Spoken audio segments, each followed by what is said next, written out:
If someone had told me my old crush would become my new boss, I would have called it a bad joke. The music blared too loudly, the bar was packed, and Aria Levin couldn't understand what had driven her to go out tonight, much less to say yes to a drink from a stranger. It wasn't her, not the version of herself she used to be. She didn't go home with women she'd just met. She didn't lower her guard for women who looked like trouble wrapped in silk and shadow. Yet the moment her gaze locked with hers, all of that fell away. Cassandra, no last name, never offered.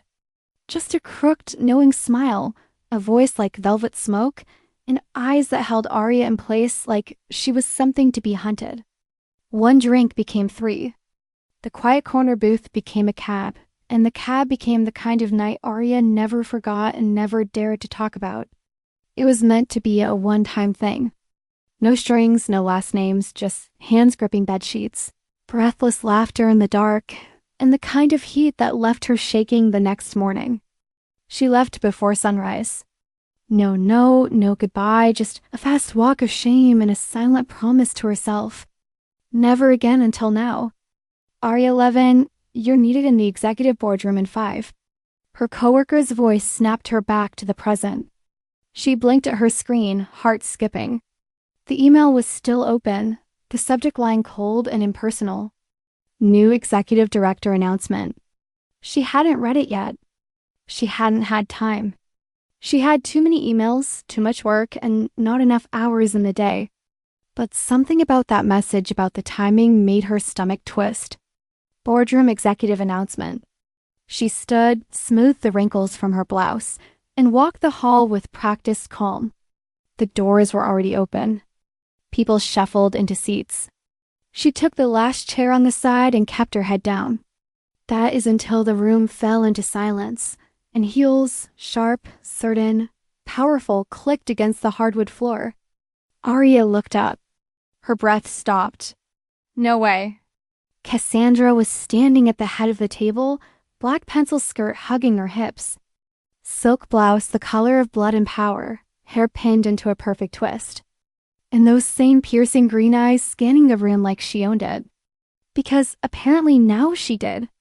Good morning, Cassandra said, her voice calm, clear, confident.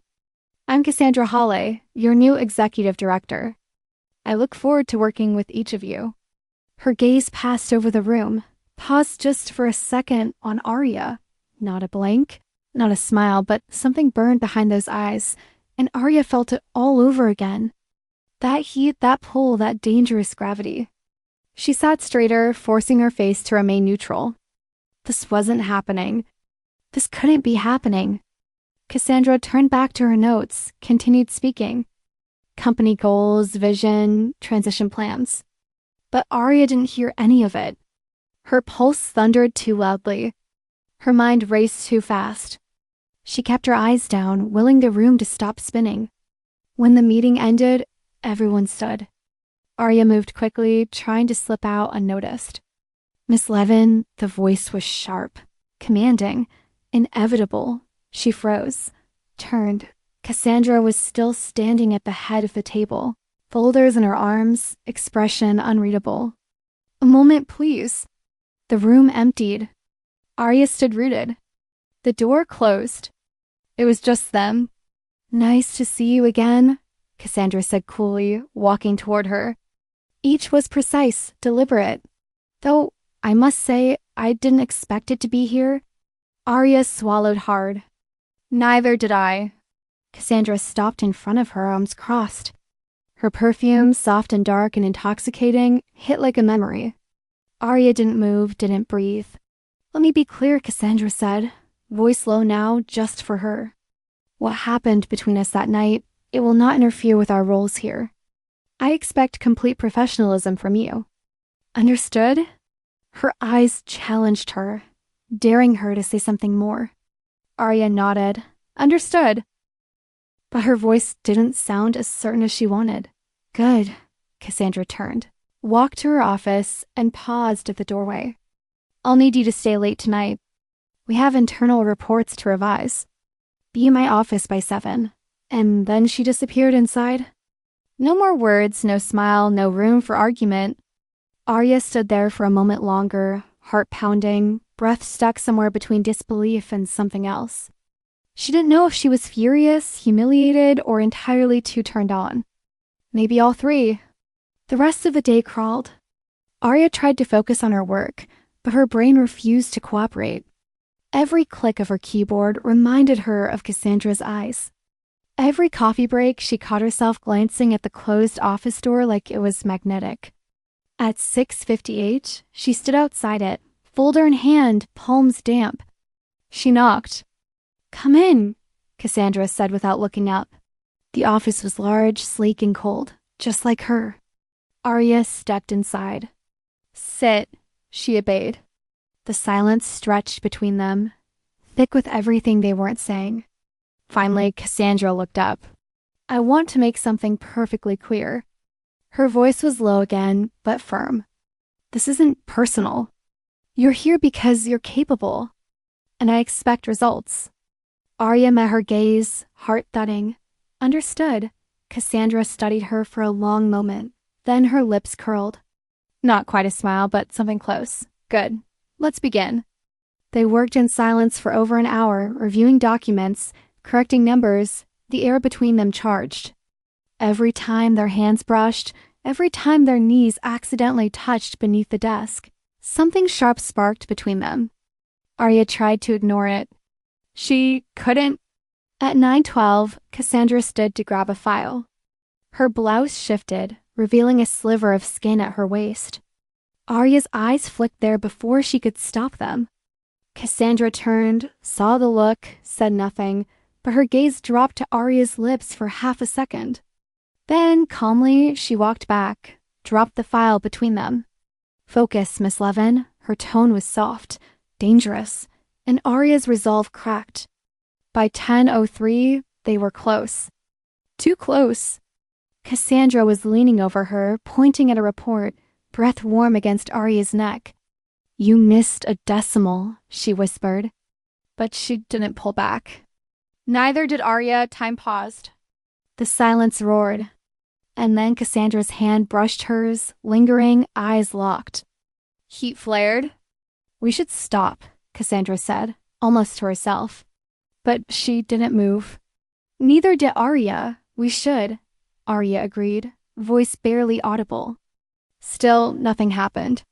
Just tension, just desire, just one breath away from a mistake neither of them would be able to undo. Arya didn't remember how she managed to breathe with Cassandra, so close her hand and shake when their fingers touched again, deliberately this time across the desk. The air between them was thick and motionless, a silence far louder than any confession. Cassandra's eyes dropped once more to her mouth, and that alone sent a pulse of fire straight through Arya's core. But just when Arya thought she might lean in, just when she was sure they were about to cross the line they both claimed not to want, Cassandra blinked and stepped back. The spell shattered. "That will be all for tonight," she said, turning briskly toward her desk and gathering papers like she hadn't just been about to kiss her assistant. "I'll expect the finalized report by tomorrow morning. 8 sharp." Arya stood stunned, heat still prickling down her spine. Of course, her voice sounded horsero. She didn't look back when she walked out, but she felt Cassandra's eyes on her the entire way. The elevator ride down was quiet, too quiet. Her heart was racing, her skin still humming from something that never fully happened. But it had almost happened. That alone was terrifying and exhilarating. She should have been panicking. Maybe she was because sleeping with your boss bad. Flirting with her in a glass-walled office after hours worse. But wanting her this much, after all the warnings, after all the silent rules of corporate survival, that was the real problem. The kind of problem you can't escape because it lives under your skin. That night, Arya barely slept. She tossed and turned. Sheets twisted around her legs like vines. Every time she closed her eyes, she saw Cassandra's gaze, felt her breath on her neck. She replayed that moment in the office 100 times, dissecting it, doubting it, craving it. By the time the sun rose, her body ached with exhaustion and desiring equal measure. She arrived early, coffee in one hand, trembling hope in the other. She didn't expect Cassandra to speak to her. Not after how coldly she ended things last night, but part of her still burned with curiosity. What if she regretted stopping? What if she wanted to finish what they started? But when Cassandra walked in, flawless as ever in a navy blazer and impossibly high heels, she didn't glance at Arya, not once. The entire day passed in an excruciating blur. Meetings, emails, team presentations, and Cassandra remained unreadable. Distant, completely professional, too professional. Arya hated how much it got to her. The tension that lingered between them was like smoke trapped in a room with no windows. And it only got worse when someone else noticed. Around noon, Brianna, a junior associate who worked closely with Arya, leaned over her cubicle wall and whispered, "Okay, I have to ask. What's the deal with the Ice Queen?" Arya blinked. "Cassandra, you're on a first-name basis with her." Brianna's eyes widened. "No, I mean, she introduced herself as Cassandra." Arya stammered. Brianna grinned like she caught her in a secret. "Relax. Everyone's intimidated by her. But I swear the way she looks at you sometimes." Arya's stomach dropped. "What do you mean?" "I mean, like she's trying not to look and failing." Arya forced a tight smile. "You're imagining things." "Sure I am," Brianna said, still grinning as she walked away. "But if you two ever end up stuck in the same elevator for more than 10 seconds, my money's on someone walking out with messy hair." The afternoon dragged. Arya kept her distance, doing her best to seem normal, but her chest tightened every time she heard Cassandra's heels click across the floor. At 5:45, just as she was about to pack up and head out, her phone buzzed. Internal extension. Cassandra's. Her heart stuttered. She answered. "Miss Levin?" came that smooth voice on the line. "I'll need you in my office again tonight." A beat. 7. Then the call ended. No explanation. "No, please, just an order." And Arya hated how quickly she agreed. She showed up at 6:59, knocked once. "Come in." Cassandra stood by the window, city lights framing her from behind, arms folded, expression impossible to read. "Close the door." Arya did. "Is there a report?" Or Cassandra silenced her with a look. "Sit down." Arya sat. A quiet moment stretched between them. Then Cassandra began to move toward her, slow and deliberate, her heels silent against the carpet. "Tell me something, Miss Levin." Her voice was soft, too soft. "Do you always look at your superiors like that?" Arya went still. "Like what?" Cassandra tilted her head slightly. "Like you're wondering what their skin tastes like." Arya's mouth went dry. "I wasn't. You were," Cassandra replied calmly, stepping closer. "And I let you last night. I let you sit across from me, wanting me. Because I wanted you to." Arya's breath hitched. The room seemed to sway. "Then why did you stop?" she asked, her voice barely more than a breath. Cassandra's lips lifted almost sadly. "Because this isn't a game. This is my reputation, my career, and yours. Then why call me here again?" Arya shot back, heat rising in her chest. "Why keep dragging me in if you're just going to push me away?" Cassandra didn't respond right away. She glanced aside, then back, her voice softer. "Because I can't stop thinking about you. And I hate that." Arya stood. She couldn't stay seated any longer. "Then don't stop." Cassandra's eyes widened. Arya stepped closer. "Tell me to leave if that's what you want. But if you're going to keep calling me in here and pretending this isn't real, I can't go along with that." For a heartbeat, Cassandra only stared at her as if stunned by the words. Then she drew in a slow, steady breath and walked forward. Now there was almost no space between them. No desk, no paperwork, just heat, tension, hunger. Cassandra lifted a hand, gently tucking a loose strand of hair behind Arya's ear. "You're trouble," she murmured. "So are you," Arya whispered back. And then Cassandra kissed her. "If you're enjoying this story, don't forget to hit like and help us grow." and let me know in the comments. On a scale from 0 to 10, what score would you give this story so far?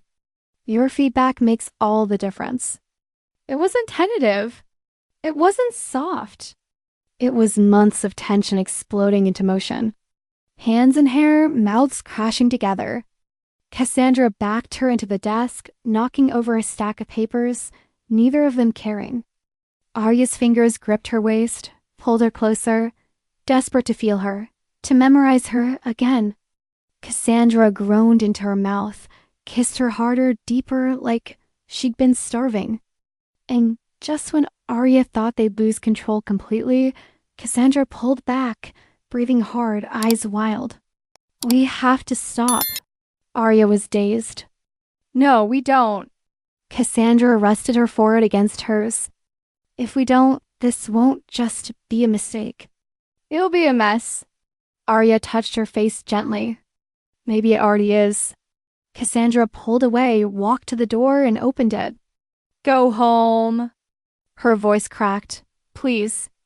Arya hesitated, then nodded and left. Her lips still tasted like Cassandra. Her whole body ached from not finishing what they started. But what scared her most, what truly terrified her, was how badly she wanted to come back. The flight was short, but it didn't matter. Arya spent every minute of it pretending to be calm while Cassandra sat 3 rows ahead, poised, unreadable, surrounded by a silence that didn't belong to anyone else but her. She hadn't spoken more than necessary since that night in the office. No looks, no late calls, no more invitations after hours. She had shut it down. Cold, efficient, the way someone like her would. And Arya hated how much she missed it. The trip to Harborview was supposed to be quick. A corporate event, some press obligations, a client dinner. Arya wasn't even supposed to go, but when the original assistant caught the flu, she was the next in line. She said yes before she could stop herself. And now here she was dragging her suitcase through the marble-floored hotel lobby, trying not to wonder if Cassandra's mouth still remembered how hers tasted. The check-in was smooth. Room 702 for Cassandra Hawley. Room 703 for Arya Levin, adjacent rooms next to each other. The receptionist smiled politely. There is an internal door connecting the suite. For convenience. It stays locked unless you both choose to unlock it. Arya nodded, trying not to show anything on her face, but inside her pulse stuttered. The idea of being one door away from her boss, from the woman who kissed her like she meant it, and then sent her away like she didn't, it made her dizzy. She stepped into a room sleek and modern, and immediately saw the door on the right wall, closed, innocent, and yet it throbbed in her vision like a heartbeat. She crossed the room, placed her palm flat against it. On the other side, just inches away, was Cassandra. What was she doing? Changing, sleeping? Pretending this door didn't exist? Arya pressed her forehead to the cool wood. Don't be stupid, she whispered to herself, but her body betrayed her. Every nerve on fire with the knowledge of how close they were. Dinner was at 8. The client was boring. Cassandra, flawless in a navy dress that hugged her body like it was designed just for her, didn't so much as glance at Arya unless required. They were polite, professional, mechanical, but under the table. Arya's knee brushed Cassandra's once accidentally, and instead of pulling away, Cassandra stayed still for a second too long. That was all it took. Arya barely remembered the conversation after that. Her thoughts were a mess, spiraling around the image of Cassandra's thigh against hers, the phantom pressure of that kiss, the sound of her voice when she whispered, "Your trouble." Back in the hotel room, Arya threw her heels off and collapsed on the bed. The clock read 10:27. She should sleep. She didn't. Instead, she stood in front of the door again. Her fingers brushed the lock, still engaged, still closed. She leaned in stupidly, hopelessly. "Cassandra," she whispered, not expecting a response. But a second later, soft, deliberate. 3 knocks from the other side. Arya's breath caught. Her hand froze on the handle. She stared at the door like it had grown eyes. "Open it," came Cassandra's voice. Low, muffled, dangerous. Not a command, not a plea. A test.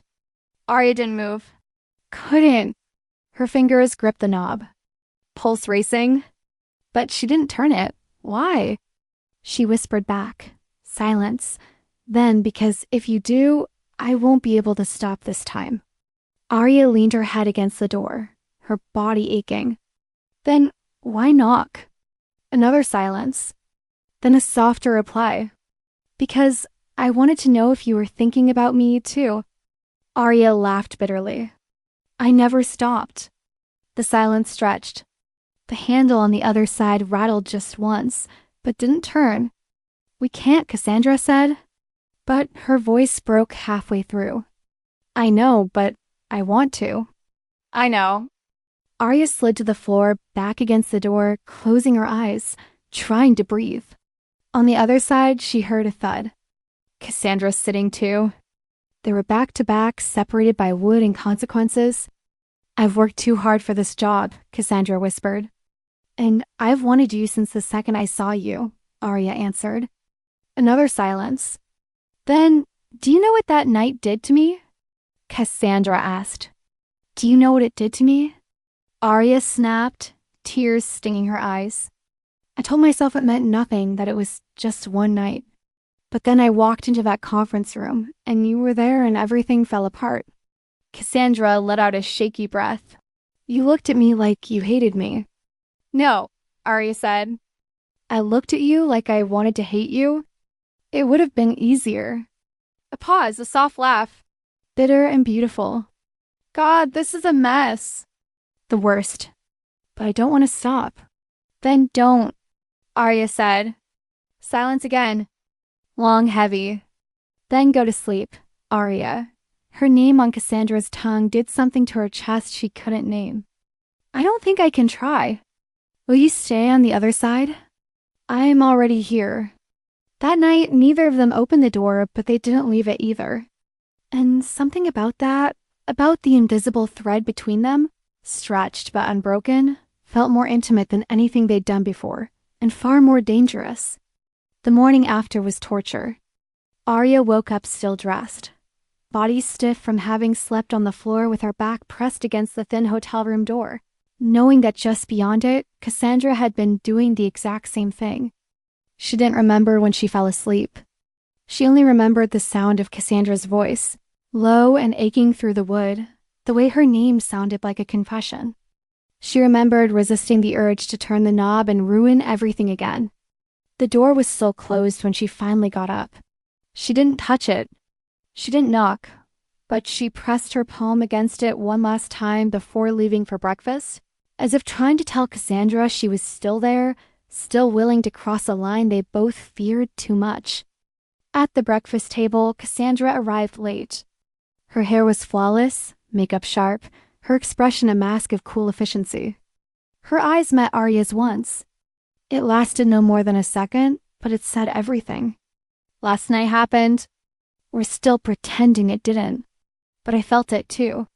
They didn't speak until the car ride back to the airport, and even then it was about logistics, not longing. Arya stared out the window while Cassandra read emails beside her. Their shoulders never touched. Their hands never strayed, but every breath Arya took felt like it carried a weight she couldn't drop. Back at the office, things should have gone back to normal. They didn't. The silence between them wasn't cold anymore. It was heated, vibrating beneath the surface, visible only to the two of them. Every accidental glance was a loaded weapon. Every time Arya entered the elevator and saw Cassandra already inside, she hesitated for a beat too long before stepping in. Both of them staring straight ahead, both pretending not to feel the pull. But it was only a matter of time. The dam broke 3 days later. It was after a product pitch meeting with a high-profile client, one Cassandra had spent weeks preparing for. The presentation had gone perfectly, and the team was buzzing with adrenaline. Everyone clapped. People offered congratulations, but Arya's eyes never left Cassandra's face. She looked proud, composed, and when their eyes met across the conference room, she looked like she was holding something back. Arya didn't know what made her do it. Maybe it was the smile Cassandra gave someone else. Maybe it was the way her blouse clung to her skin beneath the tailored jacket. Maybe it was just the exhaustion of pretending. But after the meeting, while people filed out, Arya stayed behind. Cassandra was still packing up papers when Arya closed the door quietly behind the last team member. "That was impressive," Arya said, voice casual. Cassandra looked up. Her expression was unreadable. "Thank you. You didn't even look nervous." I was a pause, then softly. "Not about the pitch." Arya stepped closer. Her pulse was deafening. Cassandra didn't move. "Then what were you nervous about?" Another silence. Then Cassandra's voice razor thin. "That I wouldn't be able to keep my hands off you." Arya froze. Cassandra placed the last folder in her bag and looked up. Their eyes locked. That was all it took. The room vanished. Arya crossed the space between them and kissed her like she'd been holding her breath since the hotel. Cassandra responded instantly, dropping the bag, gripping Arya's waist, pulling her close. It was messy, desperate, filled with frustration and want. Arya's hands were in her hair. Cassandra's mouth was on her jaw, her throat, her lips again. They stumbled backward, knocking into the table, scattering pens and papers. Cassandra gasped against her mouth. "This is insane." "I know. You should leave." "I won't." "God damn it." Cassandra kissed her again harder. Their bodies fit like they were made to collide.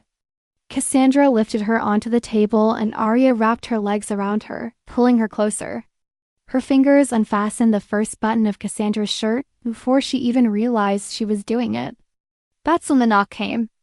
A sharp, unexpected knock on the conference room door. They froze, breathless, silent. Arya's legs still around Cassandra's waist. Cassandra's hand gripping the edge of the table. "Yes," she called, her voice steady only by sheer will. The door opened halfway. Brianna wadied. "Oh, sorry." "I didn't realize anyone was still in here." Her gaze flicked between them. Arya's flushed face. Cassandra's undone collar. The mess of papers on the table, Brianna's eyes narrowed just slightly. She didn't say anything else, just stepped back and let the door close. Arya's heart dropped into her stomach. "Shit," she whispered. Cassandra stepped back, adjusting her blouse. This was a mistake. Arya jumped down, fixing her clothes. She doesn't know what she saw. Cassandra stared at the door. "She's smart. She knows enough." Then we explain. "Explain what?" "That I've been calling you to my office at night. That I knocked on your hotel room door, that I let you kiss me in a goddamn glass conference room." Her voice cracked. She turned away. "This is spiraling, Arya." Arya crossed her arms, trying to breathe. "You knew it would." Cassandra turned back to her. Her eyes weren't cold. They were terrified. "I can't lose this job." "You don't understand." "I do, but maybe you don't understand how hard it is to walk away from something that feels like this." "This," Cassandra said bitterly, "feels like self-sabotage." "Then why does it feel so good?" Arya asked, her voice barely above a whisper. Cassandra looked at her like she wanted to say something cruel, but she didn't. She looked at her like she wanted to kiss her again, but she didn't. Instead, she walked to the door. Opened it. "Go back to your desk, Cassandra. Please." Arya walked out without another word. She felt every gaze in the hallway as she passed. None of them lingered too long, but Brianna did, and that scared her more than anything. For the first time since Cassandra Halle walked into the conference room as the new executive director, Arya couldn't look at her without fear pressing like a stone in her chest. She sat at her desk pretending to type, pretending to read, pretending to breathe normally as the office moved around her, oblivious to the fact that just 2 days ago, she had been pressed against a table with her legs wrapped around her boss's waist. But Brianna wasn't oblivious. Brianna hadn't said anything since the interrupted moment, but her silence was louder than 1,000 accusations. And every time she walked by Arya's desk, every time their eyes met for a split second too long, Arya felt it. That heavy calculating curiosity. Brianna knew maybe not everything, but enough. Enough to ruin both their lives if she wanted to. Cassandra hadn't looked at her since that afternoon. Not in the elevator, not in meetings, not even in passing. It was like she built a wall so thick between them that Arya couldn't even see her silhouette behind it anymore. She hated how much it hurt. Hated that the silence was worse than any fight, worse than rejection. It felt like being erased. She wanted to confront her, demand answers. But how do you fight for someone who's too afraid to be seen standing next to you? On Wednesday, the office buzzed with news about an upcoming corporate gala. Mandatory attendance for all senior staff and their direct teams. Cassandra would be giving the keynote. Arya would be there, of course. But what caught her off guard was the seating arrangement. She'd been placed at the table right next to Cassandra's, not beside her, not far away, just close enough to hurt. Friday night arrived faster than she expected. She wore a simple black dress, tasteful, fitted, with thin straps that barely concealed the tension running down her spine. Her makeup was soft, understated. But the moment she entered the ballroom and saw Cassandra at the far end, surrounded by executives and department heads, Arya felt completely exposed. Cassandra looked breathtaking, hair-pinned high, midnight blue dress that glittered subtly under the chandeliers. Every inch of her radiating power and poise. Their eyes met for a brief moment. Arya didn't look away. Neither did she, but there was no smile, no softness, just the weight of everything unsaid. Brianna slid into the seat beside her. "Didn't think you'd come," she said, sipping champagne. "Why wouldn't I?" Arya asked carefully. Brianna shrugged. "You've been quiet, tense, distracted." Arya forced a polite smile, busy like everyone else. "Right," Brianna said. She paused. "Then, I've been thinking about that day in the conference room." Arya's heart stopped. It really looked like something was happening. Nothing was happening. That's what I told myself. Brianna continued, eyes locked on the stage. "But you were flushed. Your blouse was crooked. Her collar was open." She looked back at Arya. It didn't look like nothing. "Maybe you saw what you wanted to see." "Maybe," Brianna said and smiled. But it wasn't a kind smile. The night dragged. Cassandra gave a flawless speech, confident and charismatic. People applauded. Some stood. Arya watched with a pride she hated herself for feeling. No matter how far Cassandra pushed her away, part of her still wanted to see her shine. After the speech, people mingled, drinks flowed, and Arya found herself alone on the balcony, the air crisp against her skin. The door behind her opened, footsteps, then a voice she knew by heart. "You shouldn't be out here alone." Arya didn't turn around. "I didn't think you were allowed to talk to me anymore." Cassandra stepped beside her, close but not touching. "I'm not, but I wanted to." Arya looked at her. "Then why have you been ignoring me like I'm a threat?" "Because you are," Cassandra said quietly. "To everything I've built? I never asked to destroy anything.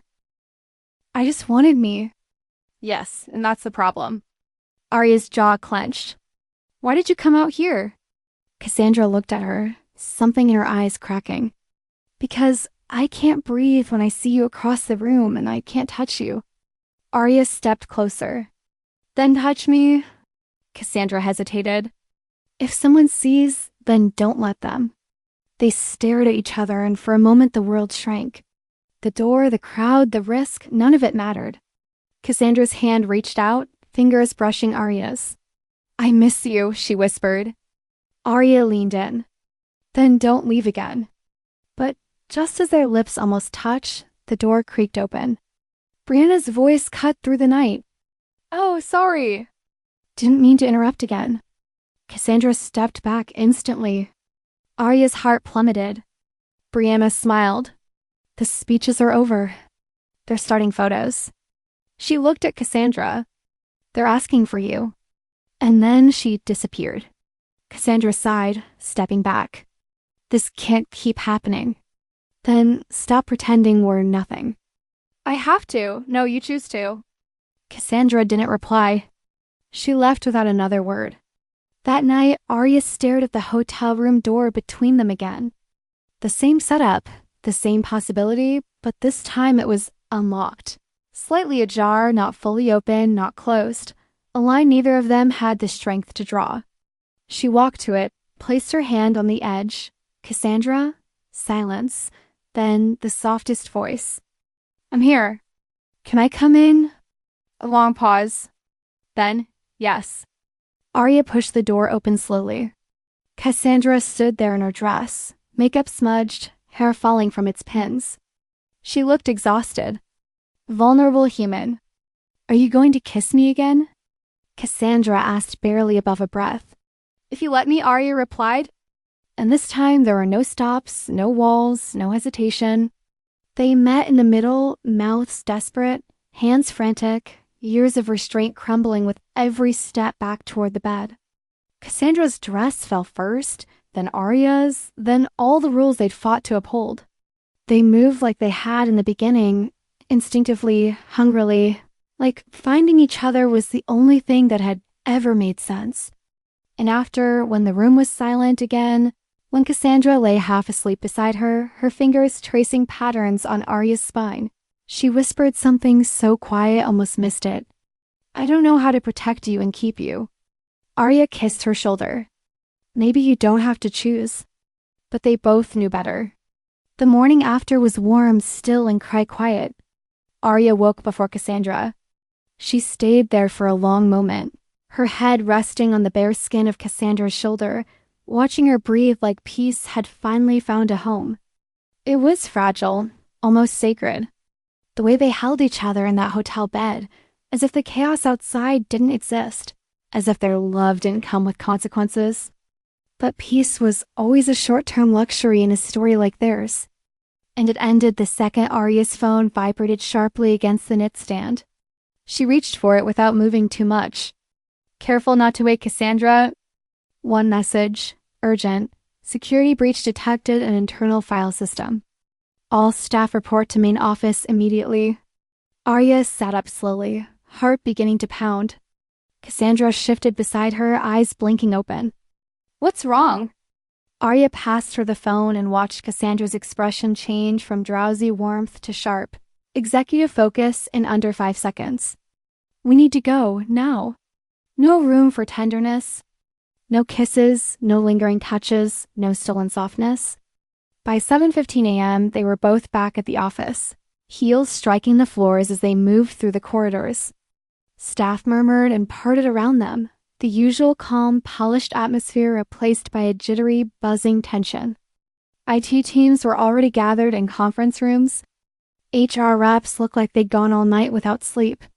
Something was very wrong. No one said it outright, but the pressure was seeping from every corner. Cassandra was swept into a closed-door meeting with the board almost immediately. Arya sat at her desk, staring blankly at her monitor, trying to concentrate, trying to ignore the feeling that her heart was tearing in 2 directions, between panic over the company and the delicate, brand new connection between her and Cassandra that had finally clicked into place the night before. By noon, the rumor had a shape. There had been a leak. A confidential report detailing internal restructuring plans and possible executive layoffs had somehow landed in the inbox of a competing firm. The company had shifted into full crisis mode, and it was clear that someone on the inside was going to be blamed. By 1 p.m., Brianna was loitering by Arya's desk, arms folded, mouth pressed into a line that tried to look sympathetic, but didn't quite get there. Rough day, huh? Brianna said. Arya didn't lift her gaze. Can I help you? No, Brianna replied, voice light. Just thinking about what happened at the gala and wondering if maybe you've been a little too distracted lately to notice certain files being accessed. Arya finally looked up. Her stomach lurched. What are you talking about? Brianna gave a thin, practiced smile. You're smart, Arya. I'm sure you'll figure it out. Then she walked away. Ice flooded Arya's veins. She turned back to her screen, fingers shaking, thoughts spiraling. She hadn't leaked anything. She hadn't even opened those files. But Brianna had access to nearly all the same systems. And if she wanted to set Arya up, it wouldn't be difficult. Cassandra came back to her office a little after 2 p.m. Her expression was impossible to read. Her movements tight and controlled, every gesture measured. Arya waited 30 minutes. Then she went to the door and knocked. "Come in," Cassandra said, not looking up. Arya stepped inside. "Close the door. We need to talk." Cassandra finally looked at her, and Arya saw it immediately. The shift, the walls, the distance. Now's not the time. "I think it is." Arya stepped closer. "Brianna is trying to pin this on me." Cassandra's expression didn't change. "You don't know that." "Yes, I do." She as much as said it. "She saw us. She knows we're close. She's using it." A pause. Cassandra's jaw tightened. There's an internal audit happening. Everyone's being investigated. No one is being accused yet. "But you believe me, right?" Silence. The longest silence of Arya's life. And then Cassandra looked away. "It doesn't matter what I believe." Arya's heart cracked. "Are you serious?" "It's out of my hands." "No," Arya said, voice shaking. "This isn't about the company. This is about you pushing me away again because it's easier to run than to fight for something you actually want." "You think I don't want you?" Cassandra snapped, standing now. "You think I haven't wanted to tear down every wall for you?" Arya's eyes filled with tears. "Then why won't you?" "Because I'm trying to protect you," Cassandra shouted, voice raw. "If anyone finds out, really finds out, they'll bury you first." "Not me, you. I can survive scandal." "You can't. Don't make that decision for me," Arya whispered. Cassandra shook her head. "I already have." And just like that, she sat back down, looked at her laptop, and said the words that shattered the last piece of hope between them. "This is over." Arya stood frozen. "No, it's not. It has to be." "You don't mean that." "I do." "Cassandra, please leave." Arya didn't move. Couldn't, but Cassandra didn't look at her again. She stared at her screen like it was safer than meeting Arya's eyes. Arya finally turned and walked out. The door closed behind her like a verdict. The office was still buzzing. People passed her in the hall. Someone asked a question she didn't hear. Someone else handed her a report she didn't read. The world kept turning, but inside Arya was unraveling. She sat at her desk for hours, staring at the clock, waiting for some kind of signal that Cassandra hadn't meant it, that she'd knock on the hotel door again, that she'd take it back. But the knock never came. The door stayed closed, and the distance between them stretched into something that felt like silence with a sharp edge. The following morning, HR called her in for a formal interview. Brianna's name was on the list of interviewers. And as Arya sat across from her, forced to answer questions she didn't understand, she realized something brutal. Cassandra wasn't coming to save her this time. There was a difference between being alone and being abandoned. And Arya was learning that the hard way. Being alone could be peaceful, voluntary, chosen. But being abandoned, being cast aside by someone who had held your body like it was sacred and then refused to even look at you, that was something else. Something colder, something uglier. Something that hollowed you out and left only the shape of you behind. She sat in the HR conference room, fluorescent lights humming overhead as Brianna leafed through her file like it was a novel she already knew the ending to.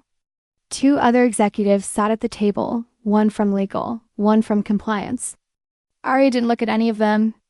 She just stared at her own folded hands and tried not to think about the door that had once opened between her and Cassandra and how it now felt like it had. Slammed shut forever.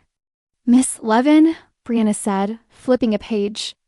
"Your company login credentials show activity on the internal server. On Sunday night at 10:17 p.m., Arya frowned. I wasn't logged in on Sunday." "The system says otherwise?" "That's impossible." Perhaps you left your device unsecured. No, Arya said firmly. I didn't. Brianna raised an eyebrow.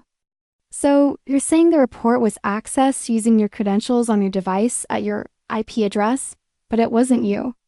I'm saying, Arya replied, voice shaking but steady, that if someone accessed it, they did it without my knowledge. Convenient? It's the truth. We'll see. Brianna said and smiled, a small, satisfied smile that made Arya want to scream. She walked out of the room an hour later feeling like her body had been through a war. She made it to the bathroom before her legs gave out, locked herself in a stall, pressed her palms against the walls like they might hold her together. Her phone buzzed in her bag. She didn't check it. Not until the trembling stopped. When she finally pulled it out, her stomach flipped. One message from a number with no name, but she knew who it was. I'm sorry. That was all it said. No punctuation, no promise, just those 2 words. Arya stared at it until the letters blurred. Then she turned off her phone because sorry didn't mean anything when it came too late. In Cassandra's office, the silence was unbearable. She sat behind her desk, watching the city move beyond the glass walls like it was made of another world. One where she hadn't broken something beautiful. One where she hadn't chosen fear over love. She hated herself more than she ever had in her life. Hated that she hadn't even looked at Arya when she told her to leave. Hated that she had listened to the board when they warned her to keep her distance. Hated that she knew Arya was innocent because she knew instinctively, deeply, unquestionably, and still she had stayed quiet. She thought she was protecting her. But now Arya was alone, and she was just a coward pretending it was for the greater good. She opened her own server logs that night, looked at access timestamps, traffic reports. Something was off. A line of activity that didn't match Arya's usual behavior. An internal document accessed from Arya's credentials, but redirected through a mirror IP that led somewhere else. Cassandra followed the trail slowly, carefully. A secondary user, same department, Brianna. She stared at the data, heart pounding, and then she did something she hadn't done in days. She stood, grabbed her coat, and left the building. She didn't go home. She went to Arya's apartment. She didn't knock right away. She stood there for a full minute, hand raised, staring at the door like it might reject her the way she had rejected the woman behind it. Then she knocked. Arya opened the door wearing sweatpants and a t-shirt, hair pulled into a messy bun, face pale and exhausted. She didn't look surprised to see her. Just tired. So tired. You shouldn't be here, Arya said. Cassandra nodded. I know. If someone sees, I don't care. Really, Arya said bitterly. Because last I checked, you cared so much you threw me to the wolves. Cassandra closed her eyes. I thought I was protecting you. You weren't. I know that now. A bee.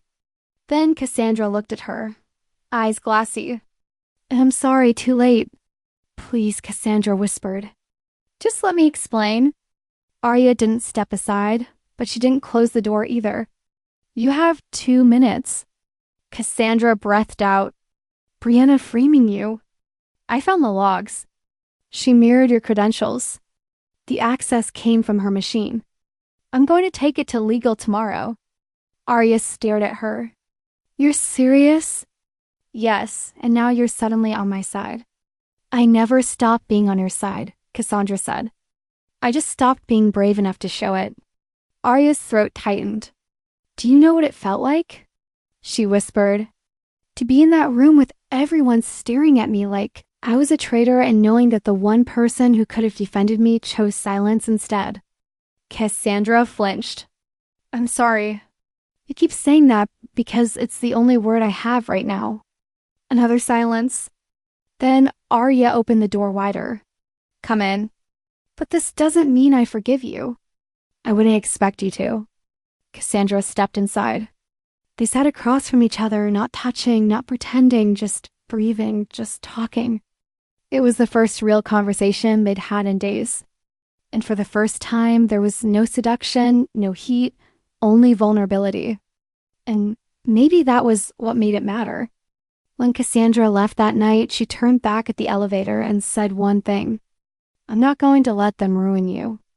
And Arya, despite everything, despite the damage and the silence and the fear, believed her. The moment Cassandra stepped into the office that morning, everything felt different.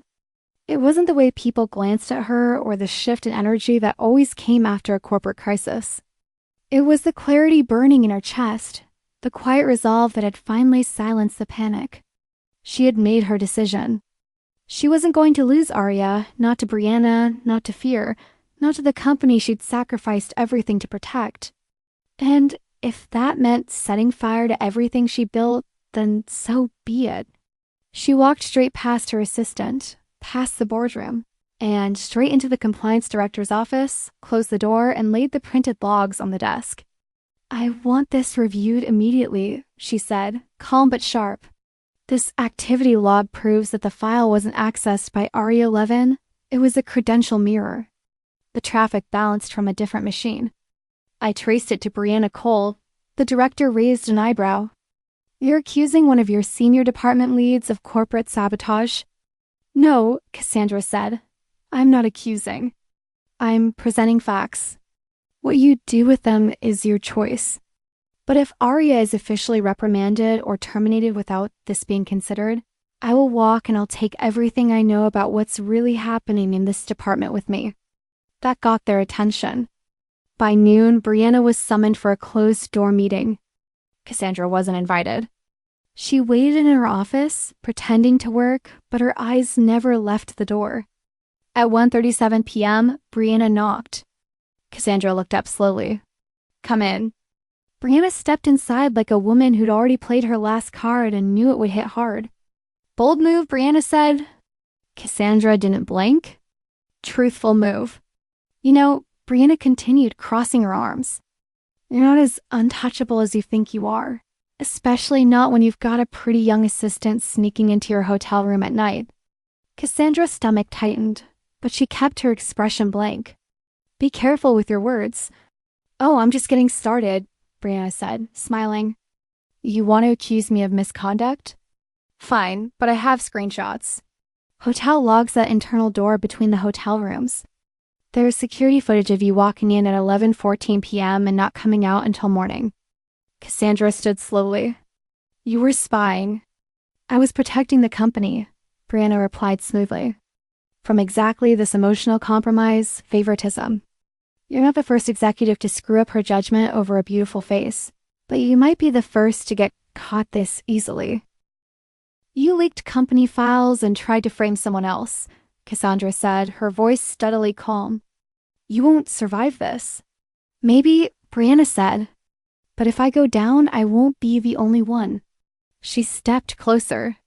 "All it takes is one email, one anonymous tip to HR, one headline about an executive having an affair with her assistant. You think the board will defend you?" Cassandra didn't respond. Not right away. She let the silence speak first. Let it stretch long enough to let Brianna feel like she was in control. And then she said, "You're bluffing." Brianna's smile faltered. "Excuse me, if you had those screenshots, you would have used them already." "You don't have them." "You're just hoping I'll back off before anyone checks the rest of your digital footprint." Brianna's jaw tightened. "Try me."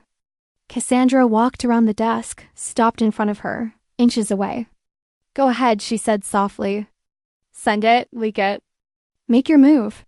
Because when the board asks why you waited this long to report something so allegedly inappropriate, they're going to ask one thing.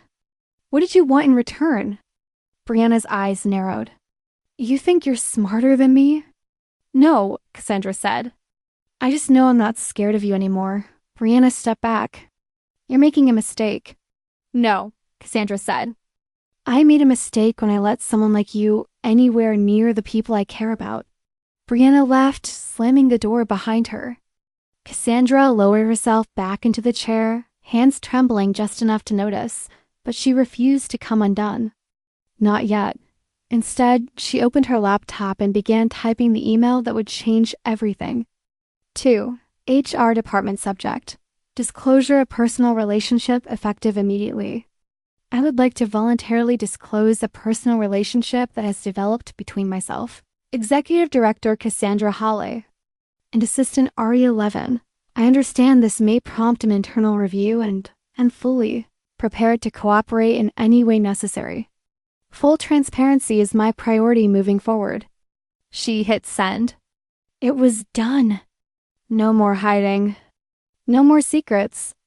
By 4 p.m., the email had passed through all the required channels. By 5 p.m., Aria was called into HR again, but this time it wasn't an ambush. It was a discussion. Cassandra joined her, took the seat beside her, and laced their fingers together beneath the table where no one could see. They answered every question. They signed every form. And when they left the room together, something in the atmosphere felt different. People stared, people whispered, but they walked side by side, unflinching. That night, back at Aria's apartment, they didn't say much. They didn't have to. Cassandra stood in front of her quietly, eyes full of regret and awe and something dangerously close to love. "I'm sorry it took me so long," she said. Aria reached for her, cupped her face gently. "Don't be sorry," she whispered. "Just stay." And she did. On Monday morning, everything had changed. The same elevator, the same hallway, the same polished floors, sterile coffee machine, and frantic clatter of keyboards across every department, and yet none of it felt familiar anymore. Aria walked through the doors with her head held high, but the weight of 100 silent judgments clung to her like smoke. People looked. Some glanced up and then away, pretending not to care. Others muttered under their breath until they realized she was close enough to hear. A few didn't bother to hide anything at all stares that lingered, lips tightening into small smiles of amusement, envy, or thinly veiled disdain. She had prepared herself for this. She had repeated to herself over and over that honesty was worth the cost, that no love deserved to wither in secrecy, that if Cassandra could walk beside her steadfast, unapologetic, she could endure whatever came. But knowing that and feeling it were two very different things. Cassandra, for her part, remained the image of composure. Her stride never faltered. Her posture never slouched. But Aria had learned her tells. The slight clench of her jaw when someone murmured too loudly near the copy room. The extra second she took to close her office door after meetings. The way her eyes flicked to Aria across the room and softened only when no one else was watching. The board had called for a closed-door session that morning. Cassandra went in alone. Aria waited, heart in her throat. An hour passed, then another. When the door finally opened, Cassandra came out with her spine as straight as ever. But Aria saw the tightness in her throat, the way she didn't make eye contact with anyone.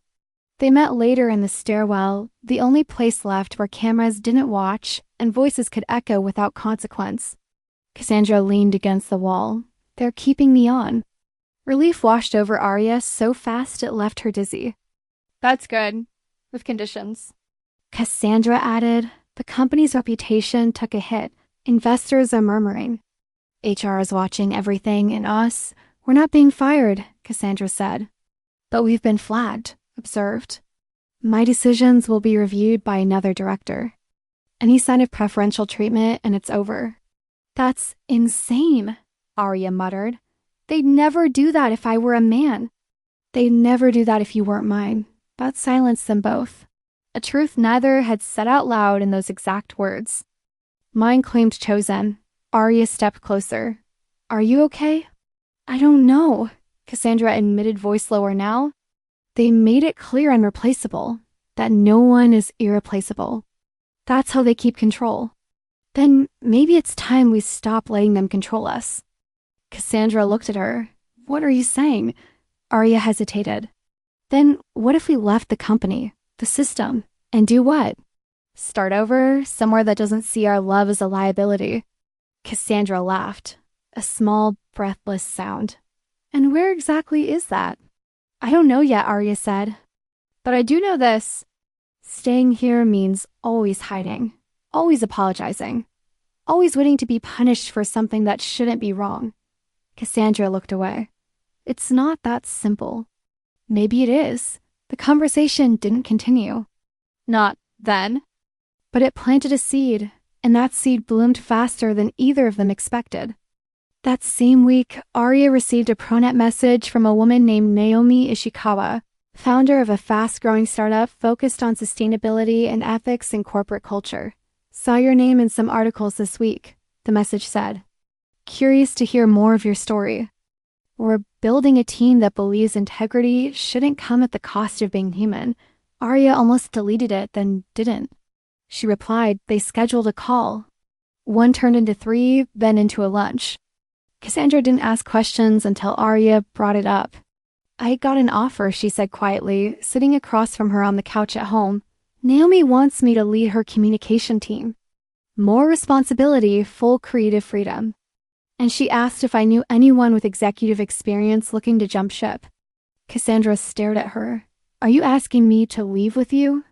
I'm saying, what if we both started over? You'd leave the company? I'd leave this version of myself, Arya said. The one who walks into rooms and waits for someone to cut her down. The one who's always scared that what she feels will cost her everything. Cassandra was quiet for a long time. Then, what if we fail? Then we fail together. Another silence. Then Cassandra reached for her hand, sent her my resume. It was terrifying. It was reckless. It was the first real breath either of them had taken in weeks, but the decision had been made. They gave their notices 2 weeks later. The company reacted with a strange mix of forced support and thinly veiled judgment. HR drafted formal statements. Legal reviewed everything, but it was done. They were free. The night after their last day, Cassandra showed up at Arya's apartment with 2 suitcases and a bottle of champagne. I told myself I'd never let someone change my life again, she said. But you didn't change it. You made me remember who I wanted to be before I started playing their game. Arya pulled her close. Then let's rewrite the rules. And they did. The first day at the new office felt nothing like the world they had just left behind. The building was smaller, warmer, filled with mismatched furniture and plants that didn't look like corporate accessories, but like living things people actually watered. People wore sneakers instead of heels, tattoos instead of ties, and there was no corner office because everyone sat together. Executives, interns, designers, developers. Arya and Cassandra entered side by side, greeted not with stiff nods or half smiles, but with genuine welcomes, fresh coffee, and someone handing them both handwritten notes on bright-colored paper that read, "We're so lucky to have you here." It was strange, not in a bad way, just disorienting. After months of walking on eggshells, of feeling watched and judged, of having to justify their existence in every breath, this felt like a world they weren't sure they deserved. This can't be real, Cassandra murmured that afternoon, glancing around the open floor where people actually laughed out loud and shared playlists instead of secrets. I keep waiting for the catch. I know, Arya said, but maybe the catch is just healing. And healing, as it turned out, wasn't easy. Not even in paradise. They weren't used to touching each other without consequence. Arya reached for Cassandra's hand in the kitchen one day and froze, as if someone would come around the corner and take a photo, report them, or worse. Cassandra kissed her forehead in the hallway one morning and immediately pulled back, scanning the room like someone had seen. They still moved like criminals. Lovers who had lived too long in the dark, now squinting in the light. "We're free now," Arya said one night as they lay in bed, tangled in new sheets in a new apartment with boxes still unpacked around them. "I know," Cassandra whispered, "but sometimes my body doesn't believe it yet." Naomi, their new boss, and somehow already more of an ally than anyone had been at the last company, invited them to dinner that Friday. Nothing formal, she'd said, just food, wine, and honesty. They didn't know what to expect, but they went. Naomi lived in a modest but beautifully designed loft, all warm wood and exposed brick, with a huge oak table in the center, covered in small dishes and too many candles. She greeted them barefoot, holding a bottle of wine and wearing jeans and a Nirvana t-shirt. "So," she said after pouring glasses, "how's it really going?" Cassandra opened her mouth to give a diplomatic answer. Naomi held up a finger. No, just speak. No pretending. This isn't the old place. You can breathe here, but if you don't, I'll notice. Cassandra laughed softly. It's hard to reprogram overnight. Of course it is, Naomi said. But you don't owe your life to a job. And you damn sure don't owe silence to people who made you feel like love was a liability. Arya blinked. The words hit harder than she expected. Naomi looked at her. You okay? I think I'm still figuring out who I am when I'm not constantly defending myself. Arya said. That's valid, Naomi replied. But I hope you also know you're allowed to be more than just someone who survived that place. They talked late into the night about career, about leadership, about the toxic idea of professionalism that punished humanity, about how ambition didn't have to mean cruelty. And somewhere between the wine and the stories, Arya realized she liked this version of herself better, and she wasn't sure she'd ever go back. But peace, as always, never lasted forever. It started with an email. The subject line was blank. The sender was anonymous, but the contents made Arya's blood run cold. One photo, grainy surveillance style, of her and Cassandra in the hotel hallway. The night of the gala, Arya pressed her fingers to the screen. She could see the moment frozen. Cassandra's face turned toward her, their hands brushing, lips an inch away. Someone had taken it. Someone had saved it. And now someone was sending it. Cassandra walked into the room just as Arya was staring at it. What is it? Arya turned the phone around. Cassandra froze. Who would? Brianna, they said in unison.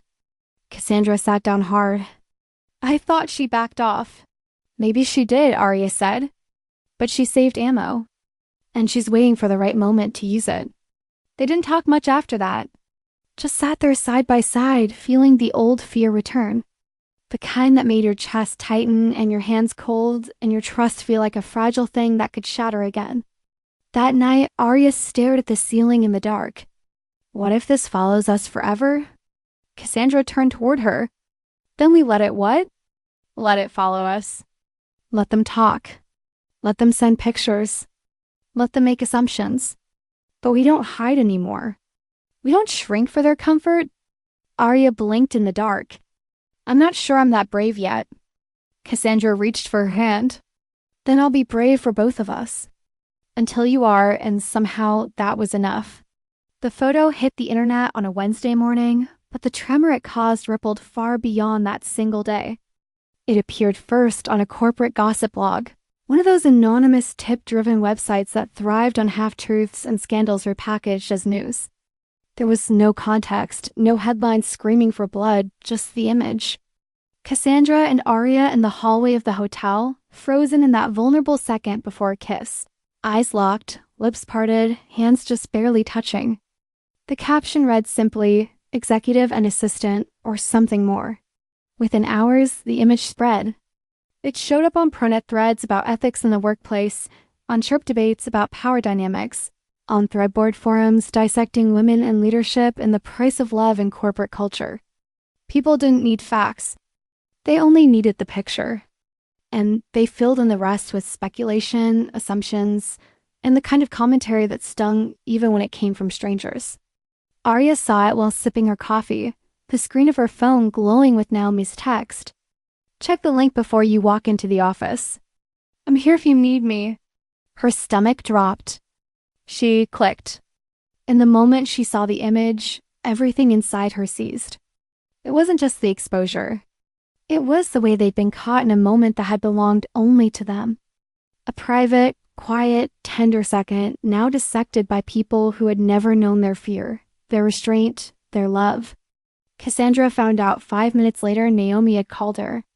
No words, just sent the link. By the time she walked into the office, her entire body was a storm barely held together by skin. She found Arya in the back hallway near the kitchen, phone still in hand, eyes hollow. You saw it? Cassandra asked, voice lower than usual. Arya nodded once. I feel like I'm naked in public. Cassandra swallowed hard. I'm sorry. It's not your fault. It's still happening. They didn't touch, not here. Not yet. But the distance between them hurt more than the exposure. People were already whispering. Cassandra knew it. Could feel the eyes. Could feel the judgment even from those who had claimed to be different, inclusive, open-minded. But openness had its limits. Especially when love looked like power and a photo told a story no one had permission to tell. Naomi called a meeting by noon. Just the three of them. The office was tense, quieter than usual, as if everyone had seen the image, but no one wanted to be the first to mention it. Inside the conference room, the blinds were closed, the lights dimmed. Naomi looked at them for a long time before saying anything. "You don't have to explain yourselves to me," she said. "But I won't lie, this changes things. Not between us, but in how the world will treat you. I need to ask you both something, and I need an honest answer." They nodded. "Are you in this together fully? Not just as employees, not just as survivors of your last job, but as people, as partners?" Arya looked at Cassandra. Cassandra looked back. Yes, they said at the same time. Naomi leaned forward. "Then I want to offer you something. You don't have to say yes now, but think about it. What if we controlled the narrative? What if you told your own story on your terms? No anonymous posts, no speculation, a real interview, full transparency, no shame, just truth." Arya blanked. "You want us to go public? I want you to own it." Naomi said, "Because the internet has already decided who you are, what you did, what it meant, and they're wrong. But if you stay silent, they get to keep being wrong." Cassandra crossed her arms. "It's risky." "So was staying in the closet," Naomi said. "So was choosing each other in a world that punishes women for wanting too much." "But you did it anyway. Why stop now?" They didn't answer that day. They needed time. That night, their apartment felt both safe and suffocating. Arya curled up on the couch with a blanket around her shoulders, staring at the screen again, at the comments, at the reposts. "Some people are defending us," she said. "Some people are disgusting," Cassandra replied from the kitchen. "The world is exhausting, but they're not all bad." Arya scrolled down. There are messages from other women, from people who went through the same thing. One said she left her job because of a similar situation and never had the words to explain why. Now she does.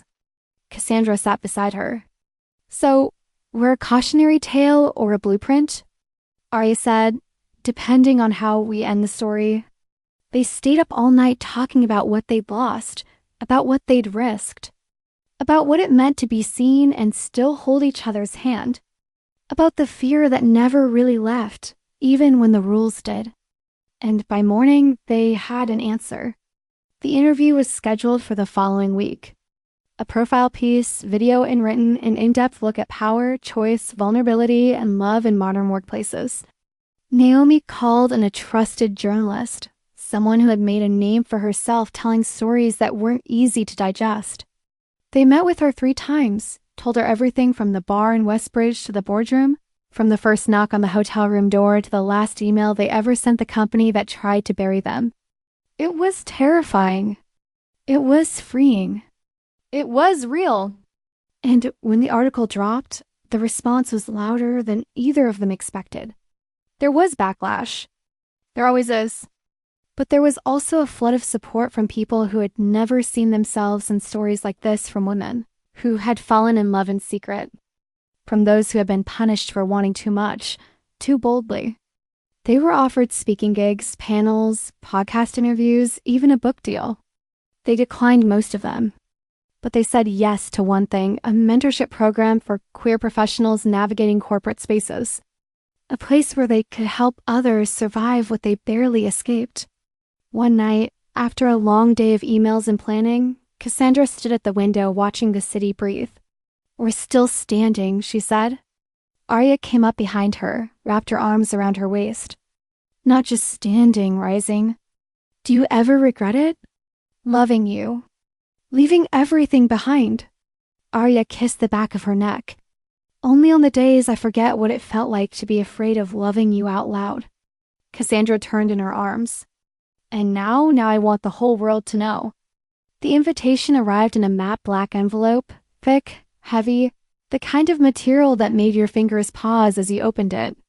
Inside, in silver lettering, was the seal of the Global Leadership Forum, a gathering of some of the most powerful names in business, tech, and finance.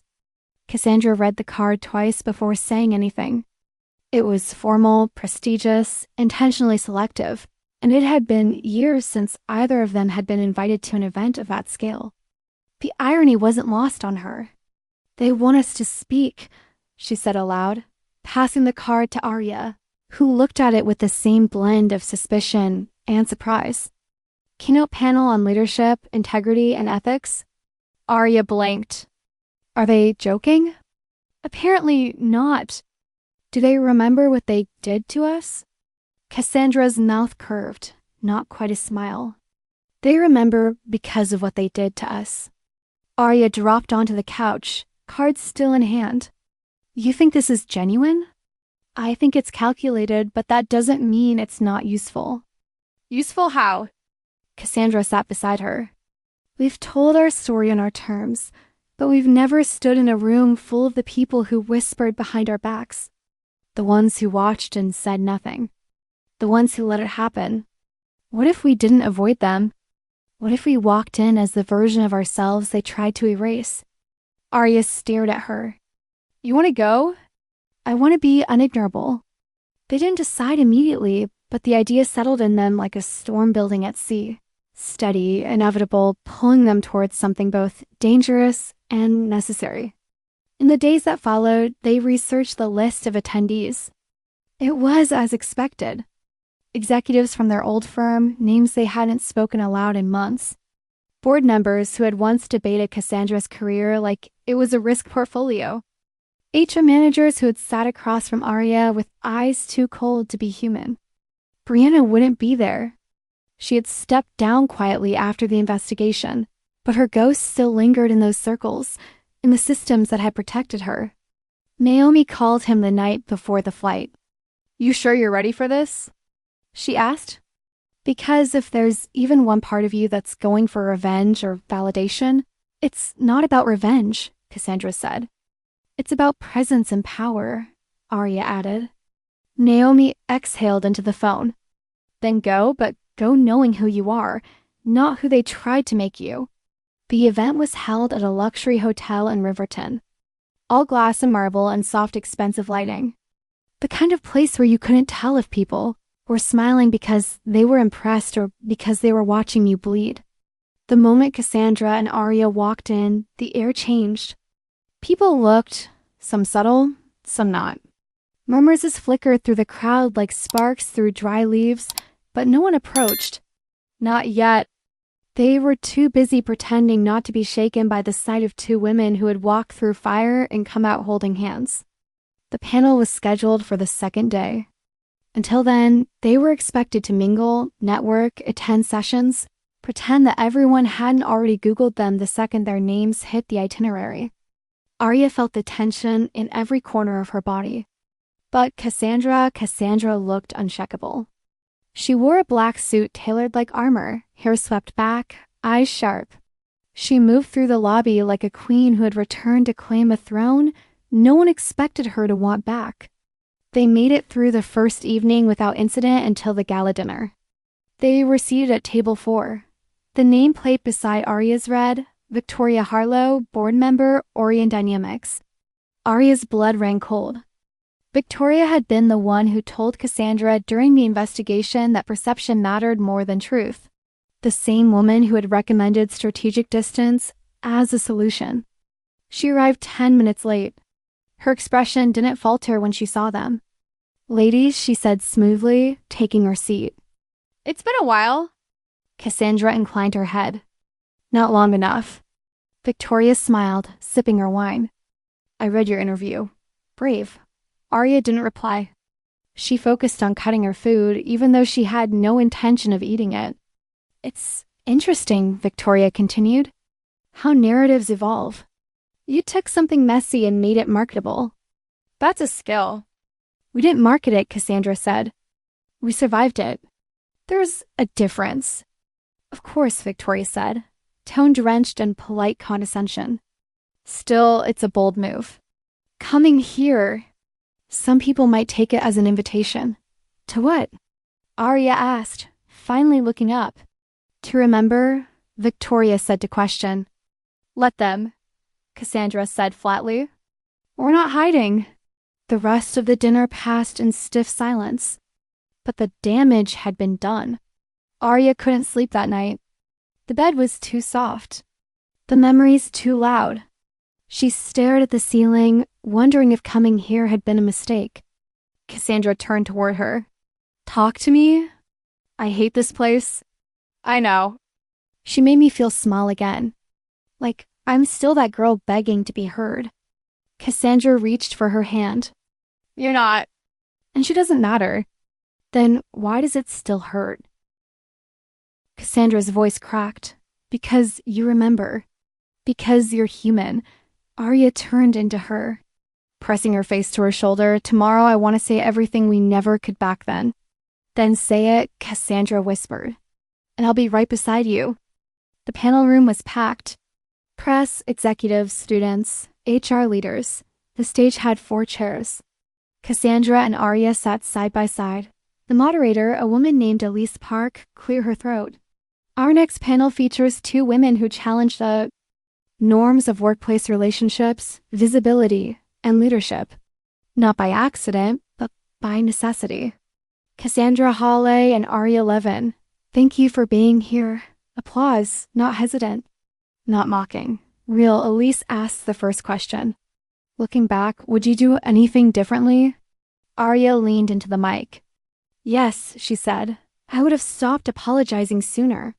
The room went still. I spent so much time afraid of being seen, of being punished, of being erased. But love isn't a mistake, and neither is ambition. And the idea that women can't have both, can't want both, is a lie. When I stopped believing the day, she looked at me and said, You don't have to hide anymore. Cassandra took her hand. I used to think professionalism meant pretending. I didn't feel that power meant being untouchable. But the truth is strength, is being willing to love in the open, even when it costs you everything.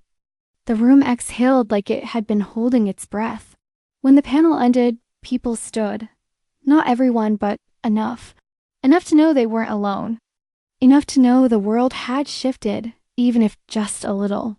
The afterglow of the panel didn't fade quickly. For days, Cassandra and Arya received messages from strangers. Colleagues, even former classmates who admitted they never thought someone like them, polished, professional, composed, could also be vulnerable, raw, defiantly in love. Their inboxes overflowed with invitations to speak at summits, contribute to articles, collaborate on initiatives for workplace reform. For the first time in their careers, people weren't just listening, they were looking to them for leadership. And with that came something even more dangerous than silence: opportunity. It started with a phone call. Cassandra answered it on the balcony. Just past midnight, the city glowing behind her and Arya half asleep on the couch, she spoke softly, paced slowly. When she returned inside, Arya sat up. Everything okay? Cassandra nodded, but her eyes were distant. That was Daniel Mercer. Arya blinked as in the Daniel Mercer from Riverton. He saw the panel, wants to offer me a position. Senior Executive Director for IANA Initiatives Restructuring and Expansion. Arya's heart thudded. That's massive. It is. And you have to move. Yes. Pause, then softer. Immediately, Arya said nothing. Not because she didn't have words, but because they all tried to rush out at once and caught in her throat. Cassandra sat beside her. It's the kind of role I've dreamed about. Total autonomy. Global reach. A chance to build something without hiding. Arya nodded slowly. You should do it, Arya. You should. She repeated. This is what you fought for. We fought, Cassandra corrected gently. I don't want to leave you, but you want to go. That silence was louder than anything, and Arya felt it split through her chest like a clean, sharp line. We always knew, Cassandra said, that our lives would never stop moving. That nothing would stay still just because we love each other. I know, Arya whispered. I just didn't think it would happen this fast. We don't have to figure it all out tonight, but you leave in 2 weeks. Cassandra closed her eyes. Yes. In the following days, their apartment felt like a ticking clock. Nothing was hostile. There were no fights, no cold shoulders, just moments that hurt in their quietness. Arya folding laundry and pausing at Cassandra's favorite blouse. Cassandra pouring wine and taking an extra glass out before remembering Arya had already gone to bed. They made love more often but slower, like memorizing each other, like saying goodbye in pieces. Naomi noticed first. She pulled Arya aside after meeting. What's going on? Arya forced a smile. She got an offer in Riverdon. Are you going with her? No. Why not? Because I just got here. I'm leading a team. I'm building something real. I can't start over again. Naomi nodded slowly. Does she know that? Not in those words. Then say the words, Arya. Don't assume love will hold if you keep swallowing your truth. That night, Arya sat on the floor while Cassandra folded clothes into a suitcase. Can I ask you something? Anything. If I ask you to stay, would you? Cassandra's hands went still over a neatly folded blazer. She turned toward her carefully. Yes. Arya blinked. You'd give it all up in a second. But you'd end up resenting me. Then don't stay, Arya said softly. And don't ask me to go. I wouldn't. Then what do we do? Cassandra crossed the room and sank to her knees in front of her. We survive, she said quietly. We hold on. We plan visits. We fight for the in-betweens. And we trust that what we've built doesn't fall apart just because we're apart. That sounds romantic, Arya whispered, eyes shining. But I'm terrified. So am I. What if it's not enough? Then we'll know, Cassandra answered. We tried with everything. They kissed slowly, desperately. A kiss that felt final without meaning an ending, just a shift, a new shape. And when Cassandra left for the airport 2 weeks later, Arya wrapped her arms around her at the gate and held on for a full minute. I love you, Cassandra said. Enough to let you grow without me. I love you, Arya replied. Enough to wait for whatever comes next. When she watched the plane lift into the sky, she didn't cry. Not there. Not until she got home, and even then, not only because Cassandra was gone, but because she had never felt more certain and more afraid at the same time.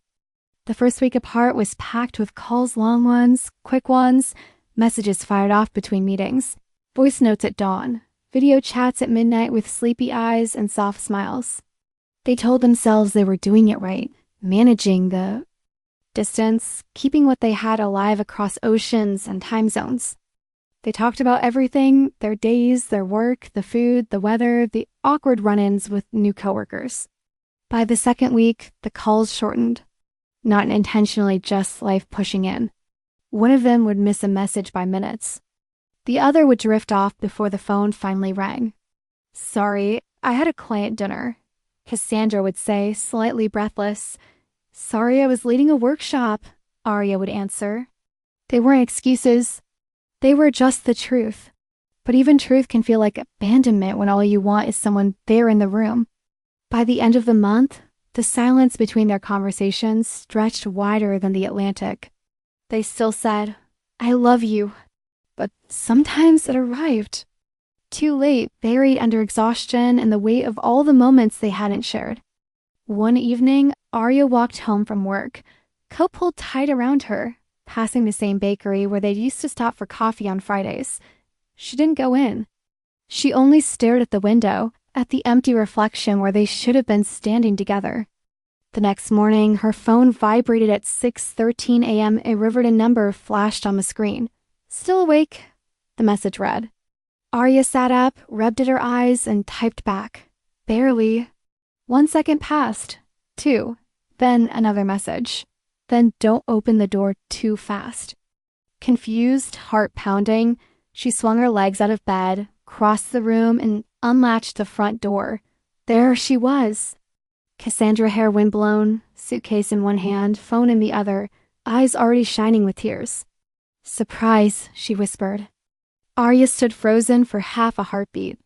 Then she lunged forward and wrapped her arms around her, holding on like the weeks hadn't slipped by at all, like nothing had changed, even though everything had. You're here. I missed you, Cassandra murmured into her hair. I missed you so much I couldn't think straight. They didn't talk for a while. Just stood in the doorway clinging, breathing each other in again. But when they finally sat down, Arya noticed the fatigue, the stress behind Cassandra's eyes. The way her smile didn't quite reach the corners. You okay? She asked. Cassandra hesitated. No, Arya's chest tightened. What happened? The job is amazing. The team is sharp. The city's beautiful, but none of it feels like mine. Because I'm not there. No, Cassandra said, because you are what makes things feel like home. Arya bit her lip. You're homesick. I'm sick. That made Arya laugh a small broken sound. So what now? Cassandra looked at her. I don't know. You flew across the ocean without a plan. Yes, you're ridiculous. I'm in love. That silenced everything. And then Arya looked away. I've been scared of what? Of the days passing. Of getting used to life without you. Of realizing that I'm okay and wondering if that means I need you less. Cassandra's heart clenched. And do you? No, Arya said. I need you differently. Not like oxygen. Not like drowning. Like someone I want to share things with. Not someone I have to survive for. That sounds like growth. It sounds like something that could break us if we don't learn to fit into the new shape. They sat in that silence, heavy but honest. Then Cassandra reached into her coat and pulled out a folded piece of paper. I talked to Daniel, your boss. My almost boss. Arya blinked. What? I declined the permanent offer. I told him I couldn't commit to a 2-year relocation. But I loved the challenge. The power, but I hated the emptiness. I don't want to build empires alone. And what do you want to build? A life, Cassandra said. With you, with purpose, with peace. Arya stared at her. Are you asking me to start over again? No, Cassandra said. I'm asking if we can start from here. Arya leaned forward, brushed her fingers along Cassandra's cheek. Let's find out. They didn't go back to the beginning. They didn't go back to pretending it had never happened or to the rhythm of boardrooms and secret glances and doorways filled with breathless tension.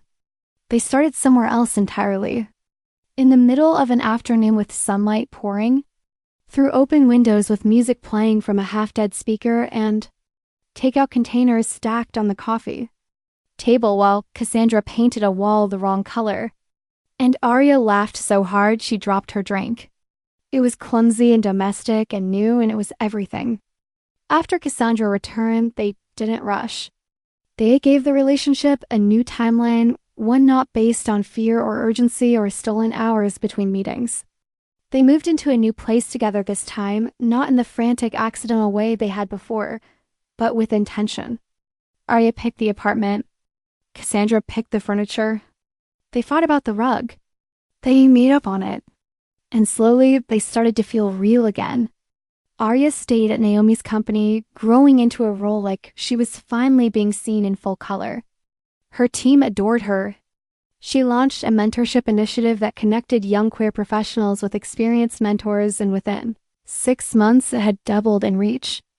Cassandra took on independent consulting work, traveling less, choosing her projects carefully. She built workshops on ethical leadership and inclusive strategy. She spoke on stages that once belonged only to men in suits who had never questioned the rules. And now she rewrote them.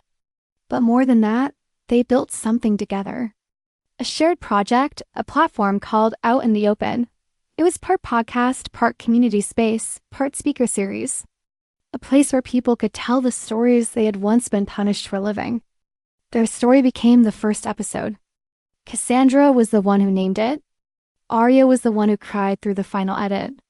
They launched it quietly. Just a link. Just a caption. No more hiding. The response was overwhelming. Submissions poured in. Survivors, leaders, assistants, teachers, nurses, students, women who had loved boldly. Women who had been forced to disappear, men who had chosen silence. Non-binary professionals who had never seen themselves represented in power. The community grew like wildfire, and in the middle of it all, they lived together fully.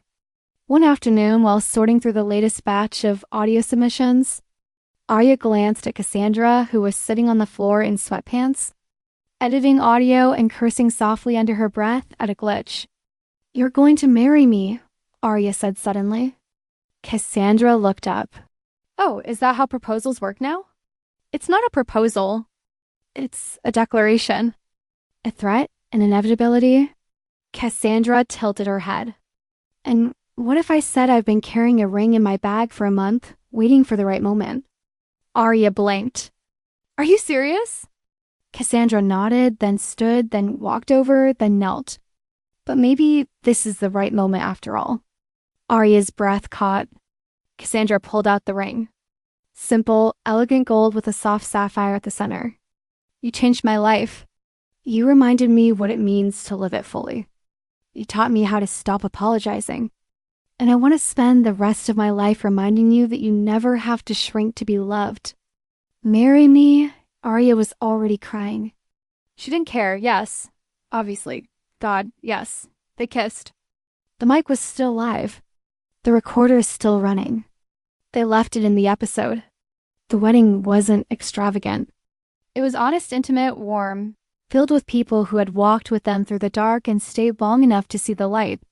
Naomi gave a speech that had everyone in tears. Brianna didn't get an invite. They danced barefoot. They kissed without fear. They signed the papers, said, "I do," and looked into each other's eyes like they were saying the rest of their lives. And in a way, they were. Months later, Arya stood on a stage at a conference, talking about resilience, about transparency, about loving without apology. Cassandra sat in the front row, fingers intertwined with Naomi's, both of them glowing with pride. "We were never supposed to last," Arya told the audience. "Not according to the rules. Not according to the whispers. But the thing about love, rainy love, is that it doesn't ask permission. It just survives. And when it does, it shows the world how to be better." The room rose to its feet, and Arya didn't even blink. She smiled because this time there was nothing left to hide. She had already won. If you enjoyed this content and want to support the channel in a special way, consider clicking the thanks button below, the one with the little heart and $sign. With super thanks, you can make a direct contribution to the channel, which helps me keep creating more videos for you.